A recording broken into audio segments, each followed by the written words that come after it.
Mudzina la Atate ndi la Mwana ndi la Mzimu Woyera. Tikulandireni nonse pano pa Tiyankhuleni Ambuye. Tili Mulungu wa 5 munyengo ino ya Lent, ndipo lero ndi Lolemba. Mawu oyamba akuchokera m'buku la Prophet Daniel mutu 13 ndime ya 41 mpaka 62. Amene akutiwerengera mawu oyamba ndi Victor Abraham, wophunzira pa Catholic University of Malawi mu Archdiocese ya Blantyre. Mawu a mthenga wabwino akuchokera mu mthenga wabwino wa Yohane Woyera mutu 8 ndime ya 1 mpaka 11. Muli ndine bambo Anatole Luke Welemu Komboni Missionaries. Tiyeni tipempherere limodzi. Mawu oyamba. Ndili kufa, komabe ine sindinachite konse zimene andinenazi. Mawu a m'buku la mprofeti Danieli. Masiku amenewo, poti akuluakulu aja anali woyang'anira ndi woweruza anthu. Onse amene adasonkhana pamenepo adawakhulupirira, nawavomereza kuti Suzana aphedwe. Apo Suzana adanena mokweza mawu kuti, Inu Mulungu wamuyaya, mumadziwa zinsinsi zonse zisanachitike n'komwe. Mukudziwa kuti anthuwa akundinyengereza. Tsopano ndili kufa, komabe ine sindidachite konse zimene andinenazi. Ambuye adamva pemphero lakelo. Pamene anthu ankapita naye kukamupha, Mulungu adautsa nzeru mwa mnyamata wina, dzina lake Danieli. Iyeyo mokweza mawu adati, Ine musandiwerengeko pa imfa ya mayi ameneyo. Anthu onse adachewukira, namufunsa kuti, Iwe, ukuti chiyani? Danieli adayimirira nati, Inu Aisraeli, kodi mungapuse chotere? Inu mungagamule kuti mayi wa Chiisraeli aphedwe musanafufuze nkhani ndi kupeza chenicheni chimene adalakwa?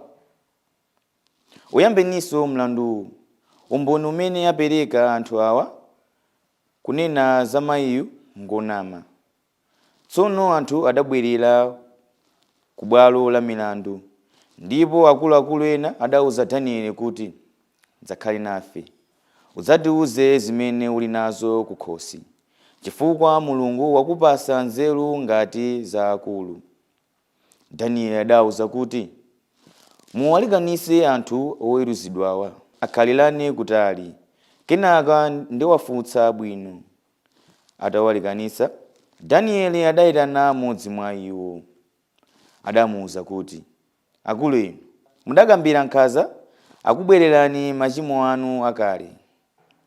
Munkagamula milandu mupanda chimasula olakwa amene.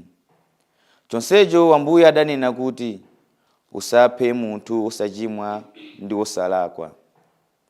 Tsopano ngati mudamuona mayiyo akuchimwa ndi mnyamata, mudaona ali pasinde pa mtengo wanji? Iye adayankha kuti, Patsinde pa mkuyu. Danieli adati, Ndithudi, bodza lanu lakubwererani. Ngelo wa Mulungu walamulidwa kale kuti akulangeni, adzakulandani pakati panu. Atatero, adamuwuza kuti ayime pambali, nalamula anthu aja kuti abwere ndi wina uja. Tsono Danieli adamuwuza kuti, Akulu inu, mukukhala ngati ndinu Mkanani osati Myuda. Kukongola kwa akazi kwakusokonezani, ndipo dama lakusandusani chitsiru. Ndikudziwa mmene mwakhala mukuvutitsira akazi a ku Israeli. Iwo amanguvomera chifukwa cha mantha. Koma mayi wa ku Yudayu wakukanani kuti muchilimwe naye. Tanenani tsono, patsinde pa mtengo wanji munapezera awiriwo? Iye adayankha kuti, patsinde pa mtengo wa thundu. Danieli adati, ndithudi boza lanu lakubwererani. Ngelo wa Mulungu akudikira ndi lupanga kuti akuchekeni pakati pakuwonongani awirinu. Pamenepo anthu onse adafuwula kwambiri natamanda Mulungu, mpulumutsi wa anthu okhulupirira Iye. Kenaka adatembenukira kwa oweruza awiri aja, amene Danieli adawatsutsa chifukwa chochita umboni waboza. Adawalanga potsata malamulo a Mose ndi kuwapha monga momwe iwo ndi kuyipa mtima adafunira kuphera m'bale wawo. Motero munthu wosalakwa adapulumuka tsiku limenelo. Mawu a Ambuye. Ambuye akhale nanu. Tiwerenga uthenga wabwino monga adalembera Yohane woyera.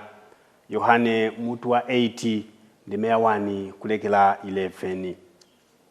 Pa nthawi yomweyo Yesu adapita ku phiri la Olivi.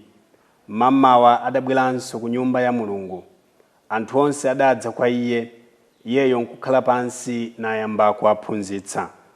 Aphunzitsa malamulo pamodzi ndi Afarisi adabwera ndi mayi amene adamugwira akuchita chigololo, nkumamukhalitsa pakati pawo. Tsono adawuza Yesu kuti, aphunzitsi, mayi uyu wagwidwa ali mkati mochita chigololo. Paja m'buku la malamulo a Mose adatilamula kuti munthu wotere tizipha pakumponya miyala. Nanga inuyo mukuti chiyani pamenepa? Adamfunsafunsoli kuti amuyese ndi kumpezera chifukwa. Koma Yesu adawerama nayamba kulemba pansi ndi chala chake, popeza kuti iwowo adapitirirabe kumfunsa.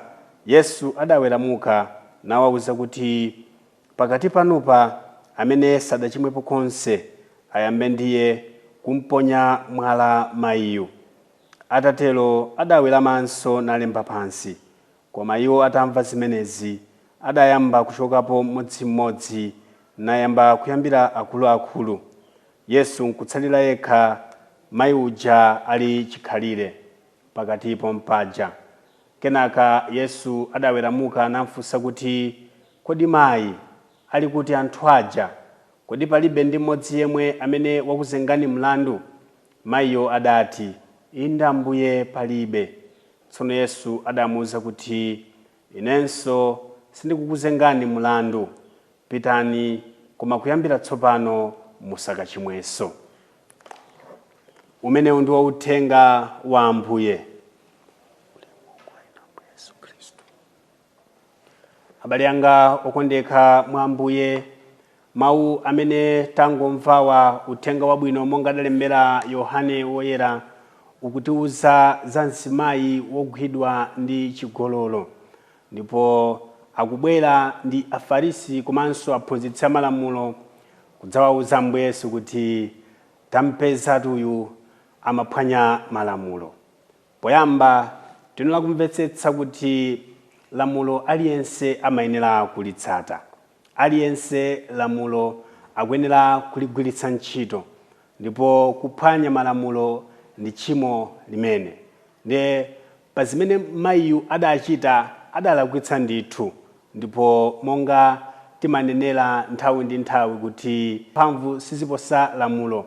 Lamulo ndi lapamwamba ndithu chifukwa limatithandizira kukonza zinthu.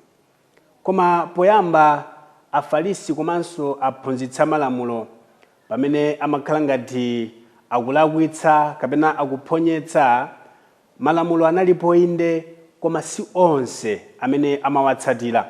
Si aliyense amene amawatsatira. Ena malamulo amaphwanya koma osagwidwa, osalandira chilango. Pamene anthu osauka, anthu opanda owayikira kumbuyo akagwidwa ndi amene amazunzika. Mwachitsanzo nkhani imene tamva ya mzimayi uyu ogwidwa ndi chigololo. funso loyamba ndi lakuti kodi pamene akumbweretsa mzimayi ogwidwa ndi chigololo, mzibambo amene amachita naye chigololo ali kuti? Kodi mzibambo ameneyo wawapulumuka bwanji, wawathawira bwanji? Nkuthekatu mzibamboyu adali ndi immune system, monga timadziwira kuti malamulo ena amatha kuteteza anthu ena kuti ngakhale alakwitsa koma ali ndi immune, atiwo ali ndi chikhokhombe, lamulo silingagwire ntchito pa iwo ngakhale alakwitse chotani, koma mwina lidzagwira ntchito nthawi ina akadzachoka pa mpando. Koma chosangalatsa ndi chakuti ndi Mulungu titha kuthawa malamulo a dziko lapansi chifukwa chakudziwika kathu. Mwina chifukwa tili connected ndi boma, mwina tili connected ndi akuluakulu a mpingo, tithawa inde tizemba malamulo a mpingo, koma malamulo achauta palibe amene ali ndi immune system. Aliyense pa malamulo achauta adzagwidwa chimodzimodzi, aliyense pa malamulo achauta adzazengedwa milandu chimodzimodzi. Titha kuwathawa a road traffic chifukwa mwina timadziwana ndi anzathu kumeneko, koma Mulungu sitingamuthawe. Titha kuwathawa a MRA tisapereke misonkho, koma ndi Mulungu sitingamuthawe. Palibe amene ali immune ndi malamulo a Mulungu, ndipo palibe amene angathawe. Salimo 139 imatiuza za zimenezi kuti Ambuye ndingathawire kuti? Ngakhale ndipite kumapiri kumeneko dzanja lanu lamanja limandiwakha, limandibweza. Pamene ndimati mdima undiphimbe, mdima kwa inuyo ndikuwala, mdima kwa inu ndi masana okhaokha, Mulungu sitingamuthawe. Ndiye Afarisi amenewa komanso aphunzitsa malamulo pamene akubweretsa mzimayi ogwidwa ndi chigololo, mzibambo amusiya chifukwa ali ndi immune, ali otetezedwa, koma Mulungu azichita chilungamo pamaso pa inu ndi ine tsiku lomaliza, ndipo tizindikire kuti Mulungu samathawika. Ambuye Yesu akuonetsa chifundo kwa mzimayi amene alibe omuyikira kumbuyo. Akumweruza mzimayi pakumuwuza kuti usakachimwenso, komanso akuwauza Afarisi kuti ngati simunachimwepo muyambe ndinu kumugenda mzimayiyo. Ndiye tikumva kuti mmodzimmodzi kuyambira akulu kutsirizira ana anachoka onse osamweruza mzimayi, anatsala Ambuye Yesu ndi mzimayi yekha.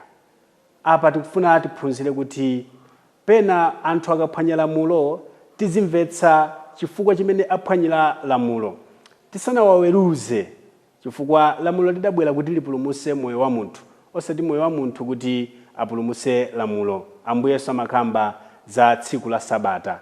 Tsiku la Sabata lilipo kuti litumikire munthu, osati munthu atumikire tsiku la Sabata. Anthu akulakwitsa ambiri inde malamulo, koma amene akuwagwira, amene akugwidwa, amene akuzengedwa milandu ndi anthu ovutika, ndi anthu amene alibe mayina, ndi anthu amene mwina zipani zawo za ndale sizili zolamula, ndi anthu mwina amene ngosadziwika ngosatchuka alibe ndalama zoti zitha kuwatetezera. M'dziko mwathu muno pompano tinamva kuti ena anaphwanya lamulo, analima chimanga malo osayenerera. Ndiye malo moti lamulo ligwire ntchito pachiyambi, tinalolera kuti chimanga chija achidzale, chimanga chija achipalire, chimanga chija atsire fertilizer. Chayamba kukula, chayamba kubereka, tikufuna tikatchetche. Sikulakwisa aphwanya lamulo.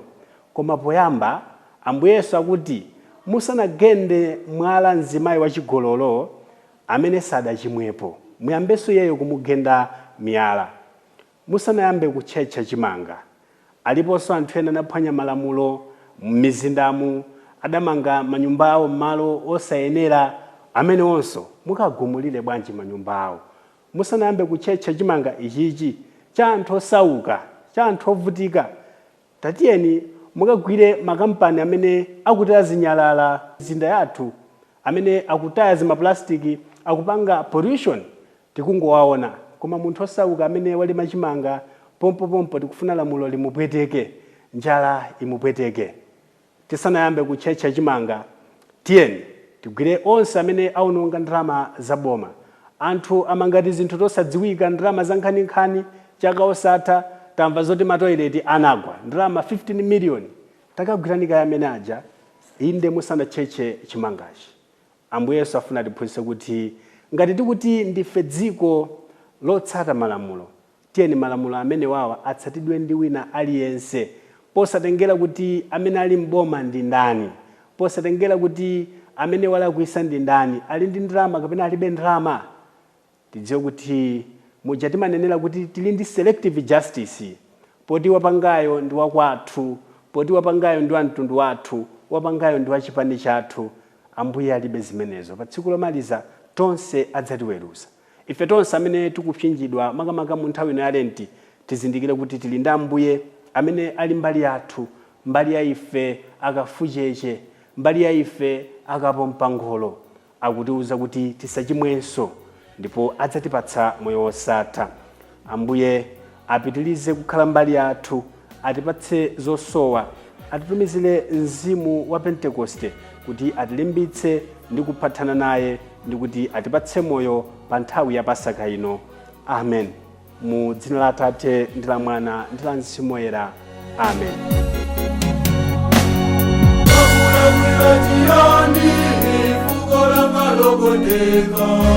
Kakula kwira jioni, fuko la kalogondeka.